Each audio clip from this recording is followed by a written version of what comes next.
Welcome back to the Takeout. The Washington Post reported today the White House ballroom could cost as much as $600 million. Remember, the original estimate was $200 million. And the president has stated over and over again taxpayers would not spend, in his terminology, a dime on this project, and that it would be funded completely either by him or private donors or some combination of both.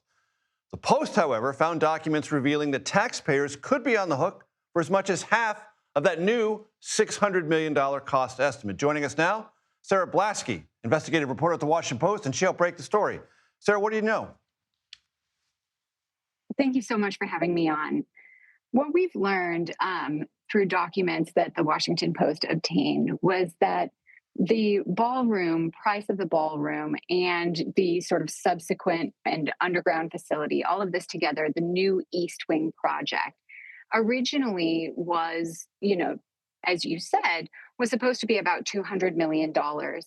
And these documents that range from July of 2025 to March of 2026 showed the price sort of increasing over time.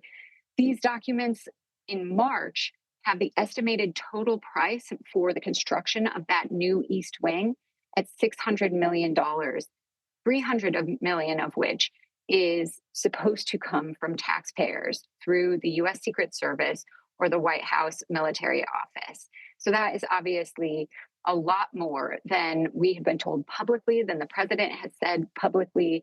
The most I believe the president has said up to this point that this structure would cost is $400 million. That was up from that original $2. And of course, as you pointed out, publicly, he has stated that this would not cost taxpayers a dime. But these internal documents, which were created by the contractor, the construction contractor on the project, and provided to the White House as sort of updates along the way of this project, tell this other story.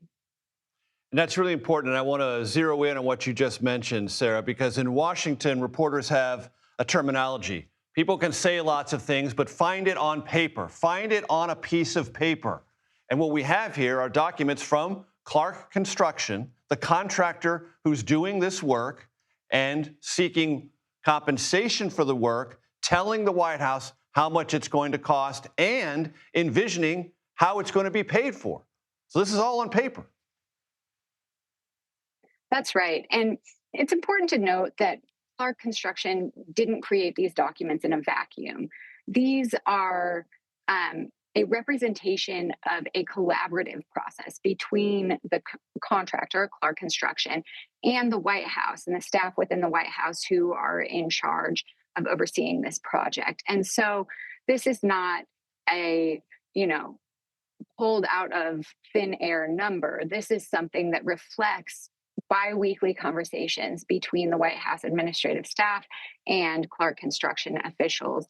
And, as the price goes up, that reflects a change in the scope of the project, a change in the size or the materials or what have you, or the length of time that they're expecting the structure and the construction to take. And so all of that is accounted for in these, think of them as status reports, really, summaries of the expected price of the project as it has been agreed upon in that moment.